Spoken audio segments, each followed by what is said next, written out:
So, I call on all Muslims and non-Muslims, people of conscience, people who believe in freedom, people who believe in human rights, to stand together, to stand firm and call out the British government creating a burqa ban. What does that mean? That means the government wants to tell you what you can and cannot wear. It has nothing to do with safety or security, but it does have to do with religious freedoms and human rights. Let's prove whether this has to do with safety or not.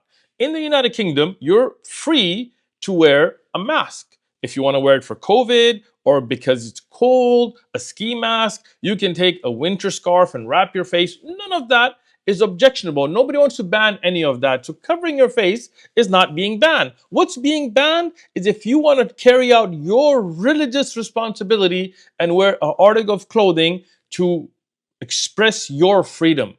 That's what's being banned.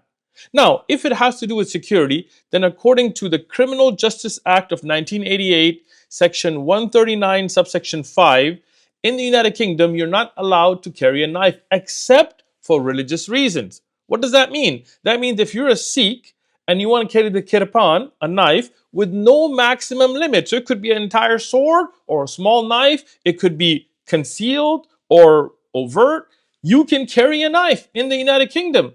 Okay, how is that not a threat to a country where you have had 54,587 knife-related crimes in 2024? In fact, 8 out of 10, and I'm going to link the article below, 8 out of 10 teenage homicides in the United Kingdom have been due to knives.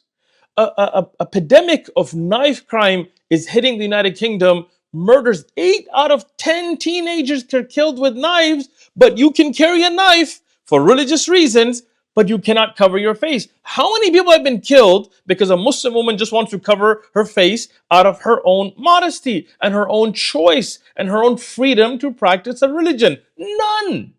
This has nothing to do with security. It has nothing to do with crime.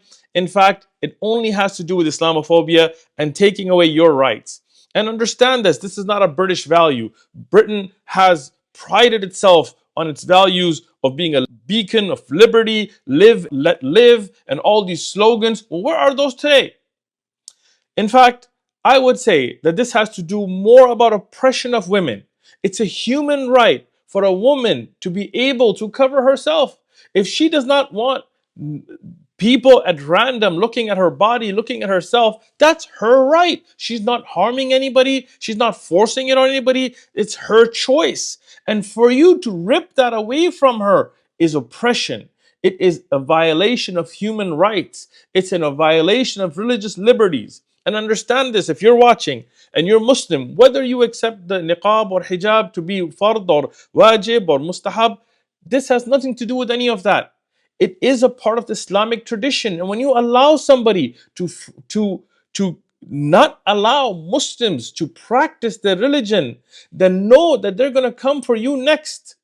As Muslims, as Christians, as Jews, as Sikhs, as Hindus, everybody has certain religious traditions.